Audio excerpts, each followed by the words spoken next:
अल्लाह तेरी इबादत करते हैं और अल्लाह तेरे से मदद मांगते हैं। और किसी इंसान या किसी मुल्क के सामने हम सजदा नहीं करते। हम आजाद कौम हैं। हमारा कलमा हमें आजादी देता है, ला इलाहा इल्लल्लाह। मेरे अटक के नौजवानों और बुजुर्गों, और मैं आज खास तौर पे खिराज तहसीन पेश करना चाहता हूं अपनी बहनों को जो भरपूर तरीके से उन्होंने शिरकत की। ये जो मेरे पाकिस्तानियों, ये जो आप वक्त सामने आ रहा है, ये हमारी हकीकी आजादी की जंग है। और इसमें मैं सबसे पहले अपने दिलेर नौजवानों को कहता हूं कि आपकी सबसे बड़ी जिम्मेदारी है कि मेरे साथ इस आप जंग में शिरकत करेंगे। और उसके बाद मैं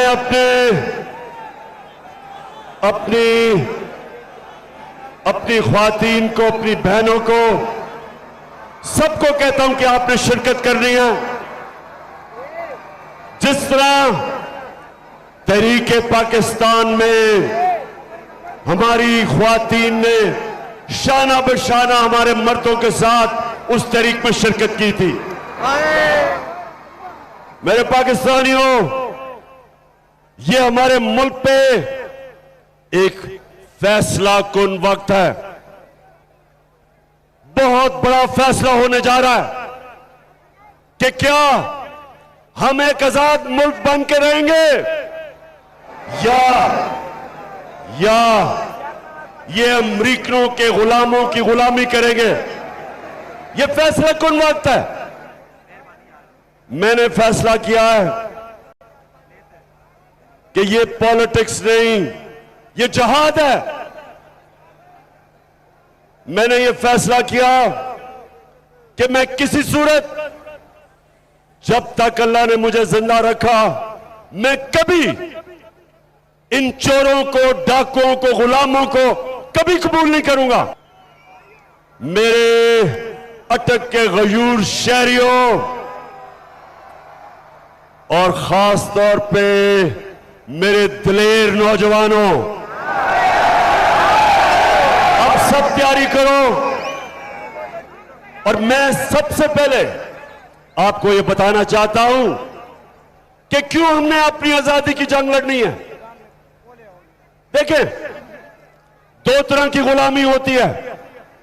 नौजवानों, आप मेरी गौर से बात सुनना है, और खास तौर पर बहनों, क्योंकि आपने अपने बच्चों को इस चीज पर ये बात बतानी है। जिस तरह मेरी वालिदा ने मुझे बताया जब मैं छोटा था, कि उन्होंने मुझे एहसास दिलवाया कि मुझे कहती, तुम्हें पता नहीं कि गुलामी क्या होती है। तुम खुशकिस्मत हो कि आजाद पाकिस्तान में पैदा हुए।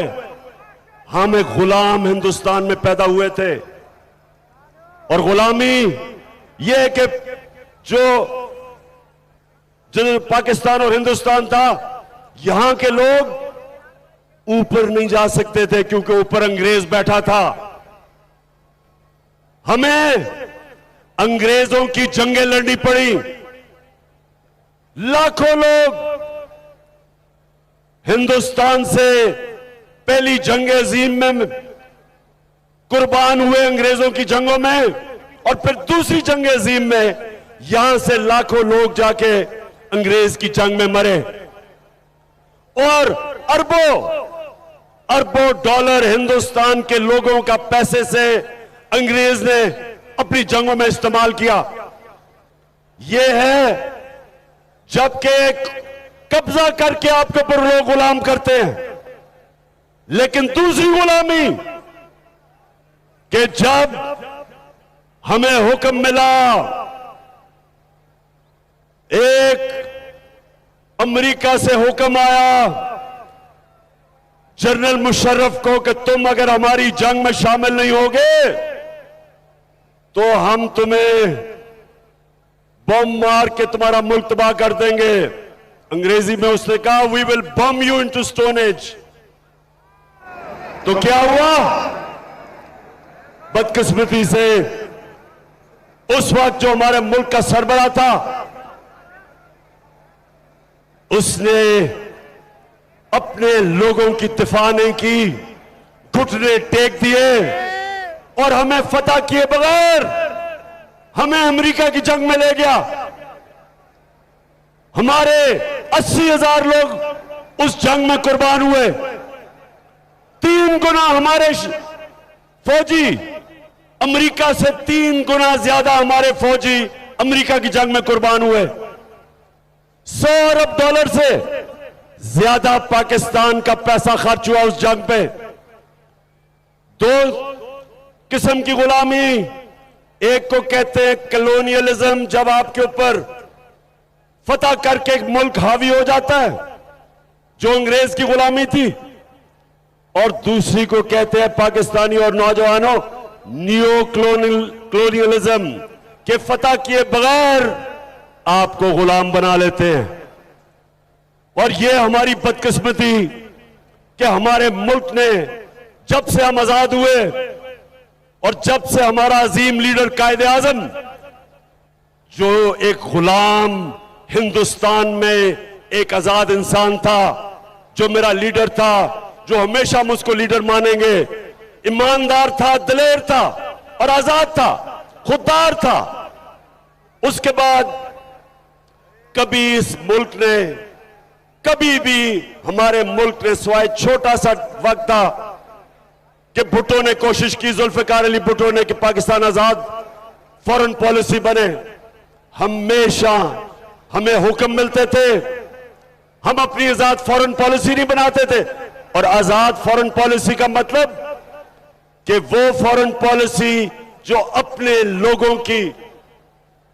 लोगों के फायदे में होती है, जिधर आप अपने आप को दूसरे मुल्क के लिए कुर्बान नहीं करते। तो जब मुझे आपने इख्तिदार में भेजा, तो मैंने हमेशा आपसे वादा किया था कि ना मैं कभी किसी को सामने झुकूंगा और ना आपको कभी किसी के सामने झुकने नहीं दूंगा। हमारे यहां जो इस मुल्क में करप्ट तरीन टोला, जो बाद में जिनको मैं 3 स्टूजेस कहता था, एक था इस मुल्क का, अब मैं क्या करूं, मुल्क की सबसे बड़ी बीमारी जरदारी, एक तो वो था,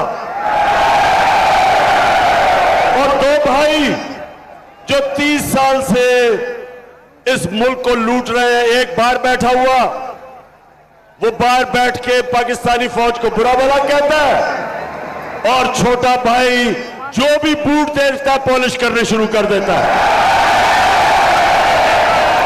ये 2 भाई, और फिर तीसरा कौन है?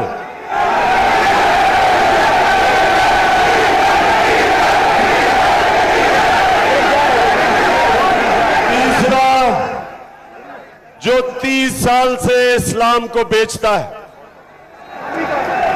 अच्छा, अब ये सुने, अटक नौजवानों, ये जरा सुने। अच्छा, इसने भी जब इख्तिदार मिला तो एक दीनी आदमी, आपने समझा होगा कि वो एजुकेशन की मिनिस्ट्री लेगा, जो रहमतुल आलमीन अथॉरिटी मैंने बनाई थी कि सीरत नबी मेरे नौजवानों को, बच्चों को पढ़ाई जाए, चलो वो ले ले। उसने वो नहीं ली, उसने NHA लिया, यानी कि सड़कों की मिनिस्ट्री ली, जिसमें पैसा बनता था। अच्छा नौजवानों, इन्होंने मिलके इन 3 स्टेजेस